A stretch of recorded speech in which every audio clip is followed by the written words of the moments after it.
Welcome to my channel. I'm Moody Chef Sargun and today I'll make onion masala. For more quick and delicious recipes, subscribe to my channel and hit the bell icon. So let's get started. First, add coarsely chopped onion in a grinder. If you want, you can finely chop the onion too and skip the grinder. To properly grind the onion, you can add 1/4 cup of water.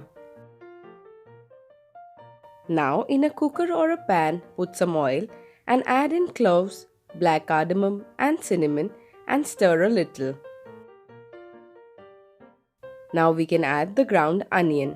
Saute it till it turns brown for almost 10 to 11 minutes. You can store this in the freezer for up to 1 month and use this whenever you're making any type of curry. This is a quick hack that saves your time when you're making something. Just add this in place of chopping and sauteing the onions when making any Indian curry. Voila! Onion masala is ready. If you like this video, then subscribe to my channel and share with all your friends and family. For more such delicious recipes, keep watching Moody Chef Sargun.